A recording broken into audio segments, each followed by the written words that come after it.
আসসালামু আলাইকুম এভরিওয়ান, আপনারা সবাই কেমন আছেন? আশা করি সকলেই ভালো আছেন। আজকের বিষয়টি মোবাইলের সিম থেকে টাকা কেটে নেওয়ার ব্যাপারে আমি বিস্তারিত আলোচনা করব। আমাদের ফোনে থাকা সিমের টাকা অনেক সময় কেটে নিয়ে যায় ব্যালেন্স থেকে।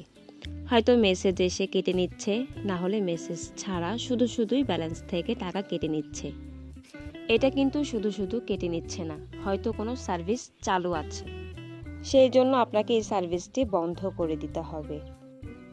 সেই জন্য প্রথমে চলে যাবেন আপনার মোবাইল ফোনে ডায়ালার যে প্যাডটি আছে সেখানে। এরপর এখানে টাইপ করবেন *121*7*1*2*1#। এরপর আপনি আপনার যে সিম থেকে টাকা কেটে নিচ্ছে সেই সিমটি চুজ করে এখানে ডায়াল করে দিবেন।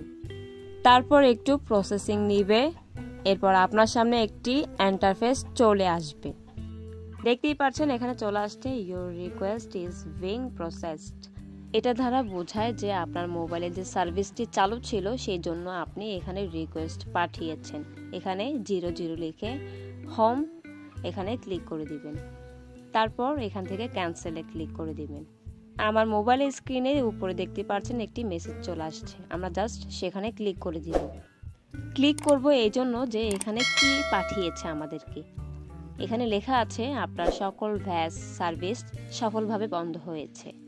তার মানে আমাদের মোবাইলের সিম থেকে কেটে নেওয়ার যে সার্ভিসটি চালু হয়েছিল সেই সার্ভিসটি আমরা এই মুহূর্তে বন্ধ করে দিয়েছি।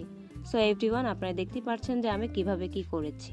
আশা করি ভিডিওটি ভালো লেগেছে। যদি ভালো লেগে থাকে আমার ভিডিওটিতে একটি লাইক দিবেন এবং কমেন্ট করে জানাবেন ভিডিওটি কেমন হয়েছে। আর আমার চ্যানেলের নতুন সদস্য হয়ে থাকলে সাবস্ক্রাইব করে পাশে থাকা বেল আইকনে ক্লিক